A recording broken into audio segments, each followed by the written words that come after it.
Mga pangunahing balita. Dalawa patay sa sugatan sa magkaiwalay na aksidente sa daan sa Albayat, Camarines Sur. Lalaki sugatan sa pananagan ng sarili nitong kapatid sa Masbate City. New People's Army at mga sundalo nagkaengkwentro sa Uson, Masbate.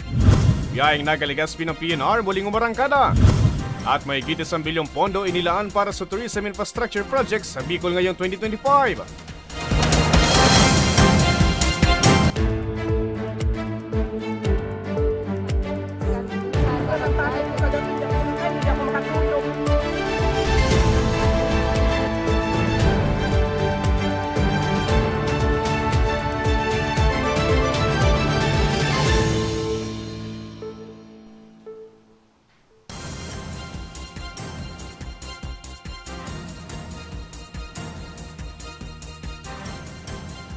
Magandang gabi. Narito na ang mga balitang dapat ninyong malaman ngayong araw, ika-10 ng Marso taong kasalukuyan. Patay ang isang senior citizen matapos na mabangga ng isang humaharurot na motorsiklo madaling araw nitong Sabado. Sospek, languraw sa alak ng mabangga nito ang lolo. May report si Danica Garcia. Labis ang paghihinagpis ng 65 anyos na si Nanay Edenia Abdulan ng Purok 3 Barangay Rawis, Legazpi City sa pagkawala ng kanyang 75 anyos na asawang si Tatay Francisco na namatay matapos na mabangga ng isang motorsiklo alauna ng madaling araw nitong Sabado. Kwento ni Nanay Edenia, mahigit 9 na taon na siyang nagtatrabaho bilang street sweeper at katuwang sa trabahong ito ang kanyang mister. Bago ang aksidente, abala ang kanyang mister sa paghahakot ng kanilang mga naipong kalat sa gilid ng kalsada habang siya namay nagwawalis. Laking gulat niya na lamang daw nang makarinig ng malakas na kalabog at nakitang duguan na ang kanyang mister. Mahirap ako sa indong mga katrabaho ko na kung pwede matabangan kami. Wala kaming kakuro-kwarta. Matabangan sana kami makapalubong. Matawan ako kidit na pag, dahil akong anak buhay, so aki ko na sa napapasalinawan ko ta. Dahil ko na kaya siyempre marurumduman ko ito. Kung paano iyan nangyaring araw ka, nagilidunununo na. Nasabitan niya, makasunong sa padalagan niya, buyong ununon pati itong lalaki. Dahil ko kaya itong pero dahil ako nagmangno kung siya nabangga, kung dahil nagpasa itong helmet, dahil ako makaising nabangga na pala, so agum ko. Pagkamati ko itong buminagsak, sabi ko, so akong kunyain na, isusuto palanto ka, nag-apod sa kuya. Ngayon mauni ako, nabangga ngaya ako kanguni, makulukong ko ngaya ining ko. Yung man sana itong tama niya, digli tapos yung mga gas-gas dyan. Sa mga larawang ito, makikitang nakuha pang umupo ng biktima sa gilid ng kalsada matapos ang aksidente. Naisugod pa siya sa ospital, subalit makalipas ang isang araw ay namatay rin dahil sa mga tinamong sugat at asthma. Mabubo ako digdi. Kaisip ko nga, taaraw ka ang kinuha siya tulos. Makusugong pa siya. Sige pa nga niyang istorya. Nanya ako, paano lumaban ka pero talagang maali siya. Kinuamin, maliputo na. Pero nagtataram siya para sa inatake siya kang hapo. May hapo siya, yung ganda nakakano sa iya. Pero sabi, ini baga busi, ini tinaiya, araraman. Tapos dyan, sutikab, yan, gas-gas, yan, darakulaon ang pigparatarahi.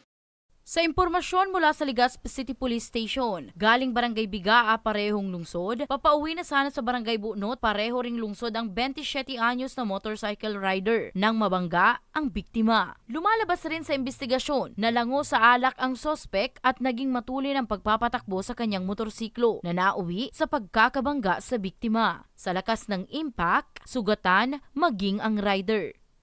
Ang pinaka-latest po, yung driver mismo din pagalit sa BRH MC, naglipat siya ngunyan sa pribadong hospital dahil medyo iba man so medyo baka detarm so kondisyon nasa indang desisyon ninda kay piglipat sa private hospital. Panghapudan ta siguro sa on the part ng nakakakapot sa inda, may concern man sa inda. Siguro baka matawan man sila gabos na street sweeper sa Legazpi, lalo na kung atab na naglilinig. Tawan siguro sindan mga reflectorized vest para maiwasan ang kaparehong aksidente. And duman man sa satuyan mga motorista, kung medyo maluya ang satuyang pagiling, Sa pagkabanggi, siguro luway-luway lang ang padalagan ta. Lalo na ngunya na panahon, medyo di maiwasan ang pauran o pabalik-balik ng uran. Sa ngayon, nagpapagaling pa sa ospital ang motorcycle rider. Hinihintay rin ng PNP ang desisyon ng pamilya Abdulan kung magsasampa ng reklamo laban sa sospek. Para sa mga balitang Tatak, Bicol, Danica Garcia.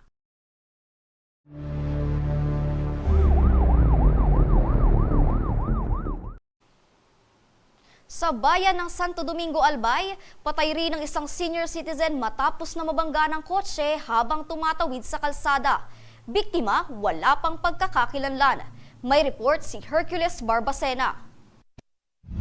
Patay ang isang hindi pa nakikilalang lolo matapos na mabangga ng kotse habang tumatawid sa kalsada sa bahagi ng Barangay Lidong Santo Domingo, Albay, alas 6:35 kagabi. Batay sa impormasyon mula sa Santo Domingo Municipal Police Station, binabaybay ng sospek na si Alias Mart, 34 anyos, binata at residente ng Barangay Pigkubuhan, Bakakay, Albay, ang kalsada patungo sa lungsod ng Legazpi nang mabangga ang biktima. Naitakbo pa ang biktima ng mga responding medical team sa Bicol Regional Hospital and Medical Center, subalit idineklarang dead on arrival. Medyo malawak ang kalsada dyan, marami po talaga dyan sa sasakyan, talagang mabilis po talaga ang dyan sa Barangay Lidong kasi 4 lanes po yan at saka maganda po ang dyan, naka-asfaltado kaya po mabibilis po ang takbo dyan ng mga sasakyan. And beside po, marami na rin po na aksidente dyan. Yan nga po ang is talagang buwelo po dyan ang sasakyan. Pansamantala naman munang pinalaya ang sospek matapos ang 18 oras na pagkakakulong habang nakalagak naman ang bangkay ng biktima sa Berkasio Funeral Parlor sa bayan ng Bakakay. After ng tourist niya, wala po nag-team. Kami po ang papel kami ng kaso. Kami na po ang nominal complainant sa nangyari pong vehicle accident kasi fatal po yung nangyari. Patuloy naman ang pakikipag-ugnayan ng PNP sa kanilang mga kalapit na stasyon para sa pagkakakilanlan ng biktima. Para sa mga balitang Tatak Bicol, Hercules Barbacena. Sugatan naman ang isang motorcycle rider matapos na mabangga ng isang kotse sa Ocampo, Camarines Sur. Biktima, walang suot na helmet at wala ring dalang lisensya. May report si Rose Bilista. Sugatan ang isang motorcycle rider matapos na mabangga ng isang kotse sa barangay May Iba, Piinit, Camarines Sur, alas 4:30 ng hapon nitong Sabado. Kinilala ni Police Master Sergeant Raymond Paanyo ang biktima na si Marshall Bumbita, 52 anyos at residente ng nasabing bayan. Lumalabas naman sa investigasyon na may binili lamang sa tindahan ng biktima at pauwi na sana ng mabangga ng kotseng nag-overtake sa isa pang sasakyan. Agad naman itong isinugod sa Bicol Medical Center sa Naga City. Base po sa investigation namin, nag-overtake kasi itong sasakyan, yung Toyota Rush. Hindi niya napansin yung pagpasok ng isang motorcycle po, which causes na nagkaroon sila ng head-on collision.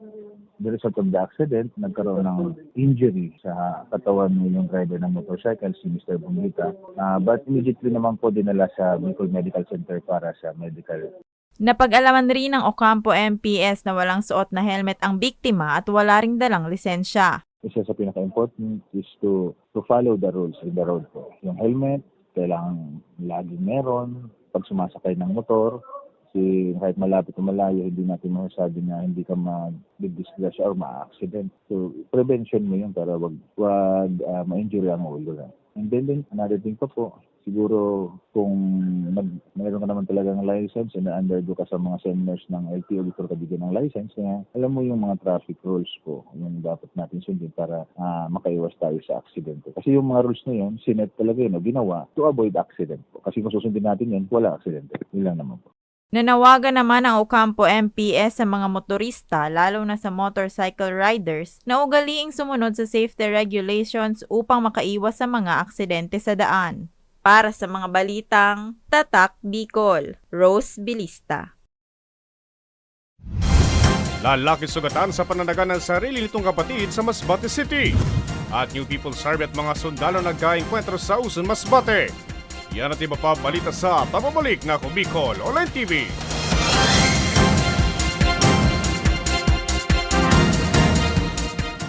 Jericho Rosales po, Bicolano. Ngunyan takaipuan, kitabang at kasurog sa edukasyon, sa kalusugan, at kabuhayan sa panahon ning sakuna. Ang Ako Bicol, katabang at kasurugta sa pagtaoki scholarship sa mga aki na nangangaibuhan. Katabang at kasurugta sa kalusugan, kasurog sa pagpasar ni Eddie Garcia Lo. Bilang ermano ng bawat Bicolano, ang Muya kong party list may plano. Kaya ang boto ko, Ako Bicol. 131 sa balota. Sabi nila, wala ka daw ginawa nung nakaupo ka sa Senado. Ano pinanindigan mo? Pinanindigan ni Senator Lito kaming mahihirap. Binigyan niya kami ng libreng tulong legal para umunlad. Gagawin ko ang lahat para magbayad sila. Kot! Ang sabi nila, artista ka lang. Ano bang magagawa ng isang action star? Marami nang nagawa si Senator Lito. At ang isa dito ay yung pag-aksyon niya para sa kapakanan naming mga manggagawa. Ang sabi nila, hindi ka daw nakapagtapos sa pag-aaral. Paano mo kami matutulungan? Hindi nga siya nakapagtapos, pero ginawa niya ang lahat para kami ay makagraduate na! Ilan lang yan sa maraming nagawa ni Senator Lito Lapid. Dumanas ka man ng hirap.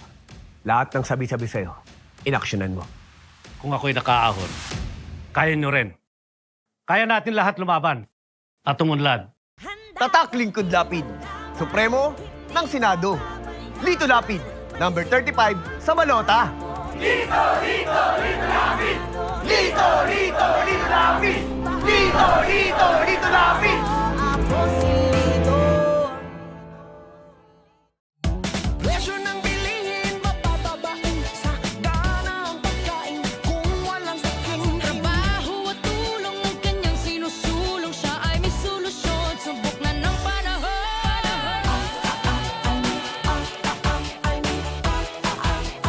39!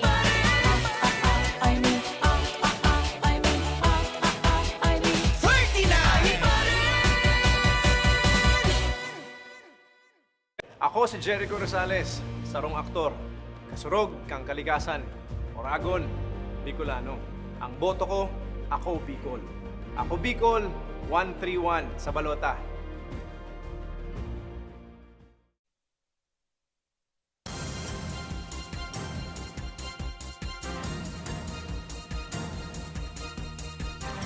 Nagbabalik ang Ako Bicol Online TV.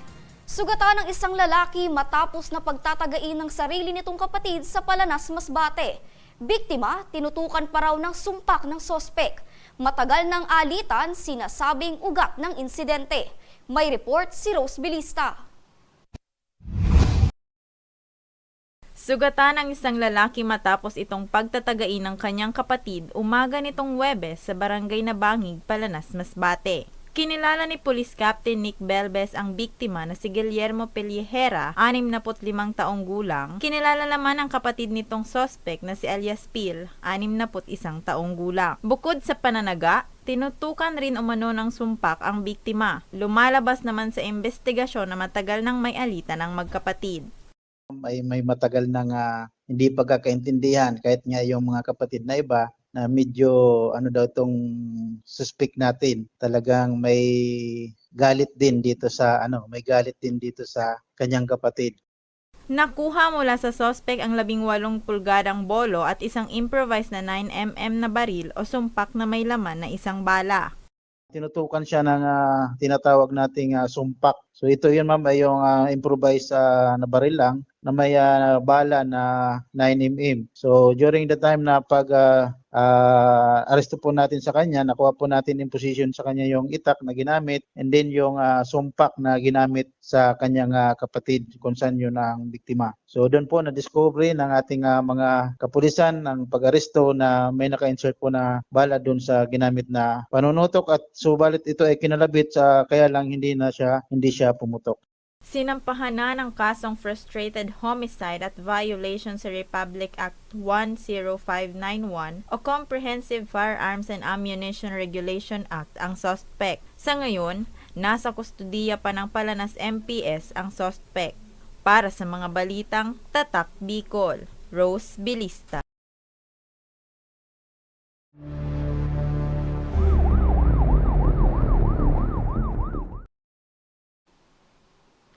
Tumagal ng 10 minuto ang engkwentro sa pagitan ng rebelding grupo at mga sundalo sa Uson, Masbate nitong Sabado.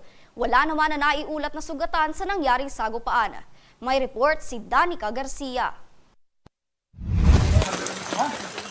Nagkaengkwentro ang mga miyembro ng New People's Army at mga sundalo sa Barangay San Jose, Uson, Masbate, alas 4:20 ng hapon nitong Sabado. Ayon kay Major Frank Roldan, ang chief ng 9th Infantry Division Public Affairs Office, nakatanggap sila ng sumbong patungkol sa presensya ng armadong kalalakihan sa naturang lugar. Sa pagberipika, dito na nagkasagupa ang dalawang grupo na tumagal ng mahigit 10 minuto. Matapos ang palitan ng putok, na-recover ng otoridad sa lugar ang isang M16 rifle, mga bala, 6 na magazines, isang laptop at iba pang personal na kagamitan. Karamihan sa mga movement namin, intel-driven. That means hindi kami masyadong lumalakad ng parang suntok sa buwan. Merong mga information, kaya yun yung mga in-action na namin. At karamihan dun sa mga information ay nanggagaling dun sa mga walking informant o yung mga hindi sinasadyang nakita yung mga armado. Kinukumpirma namin yan sa pamamagitan ng aming mga ibang force, kagaya ng mga former rebel at yung iba pang mga contact doon sa lugar. At pag ito ay nakumpirma namin, ay kakantakan namin yan ng mga combat operation.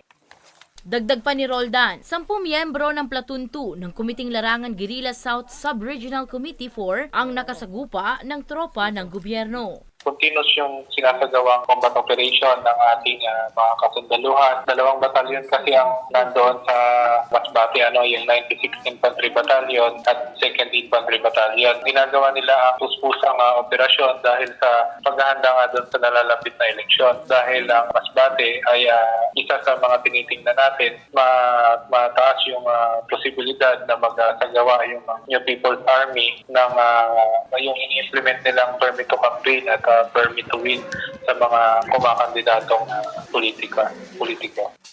Wala naman na naiulat na nasawi sa mga sundalo. Inaalam din kung may nalagas sa rebeldeng grupo. Para sa mga balitang Tatak Bicol, Danica Garcia. Yaing nagaligaspi ng PNR muling umarangkada at may 1 bilyong pondo inilaan para sa tourism infrastructure projects sa Bicol ngayong 2025. Yan at iba pang balita sa pababalik na Ako Bicol Online TV.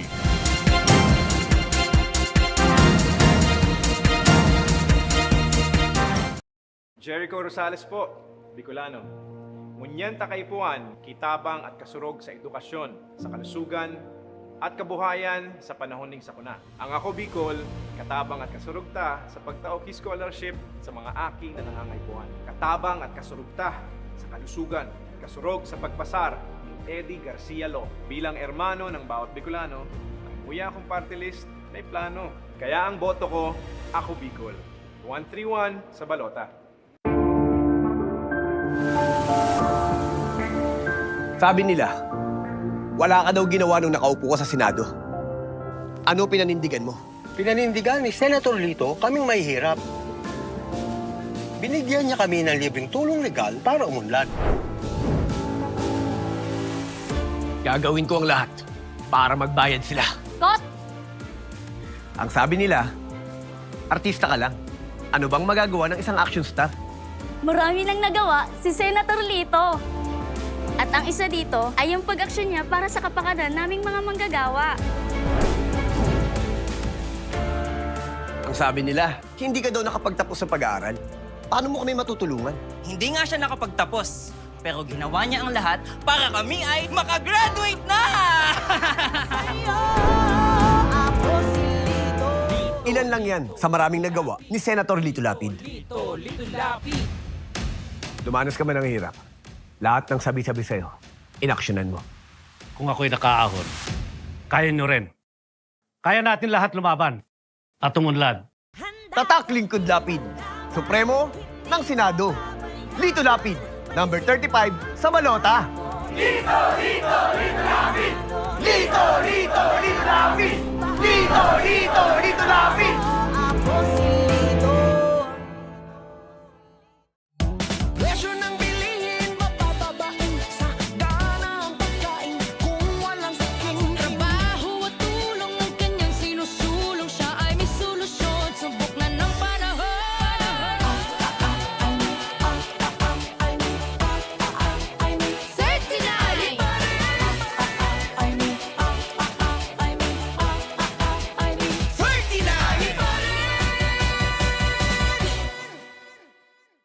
Ako si Jericho Rosales, sarong aktor. Kasurog kang kalikasan. Oragon, Bicolano. Ang boto ko, ako Bicol. Ako Bicol, 131 sa balota.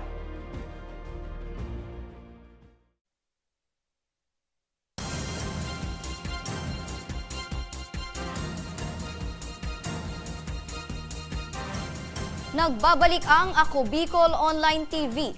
Biyaheng nagaligaspi ng PNR muling umarangkada. Mga commuter, ikinatuwa naman ang pagbabalik ng biyahe ng tren. May report si John Lopez. Alas 4 pa lamang ng umaga nitong Sabado, nasa PNR Legazpi Station na si Nanay Marian. Tuwing magsisimba daw kasi siya sa Basilica sa lungsod ng Naga, mas gusto niyang sumakay ng tren. Bilang senior citizen, napaka-importante daw sa kanya ang komportableng biyahe. Kaya malaking tulong para sa kanya na ibinalik na ang biyahe ng tren mula sa dalawang ruta. Mas okay kung train ang sakayan, sigurado ang ang biyahe dahil mga traffic na. Lalo na ngunyang kadakul ang mga under road construction, mapagal.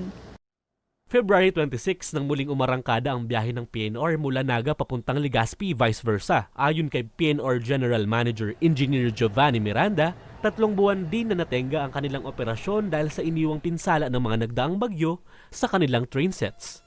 Sa ngayon, 2 trips lamang ang nag-ooperate dahil patuloy pa rin ang repairs at trial runs sa ibang mga train sets.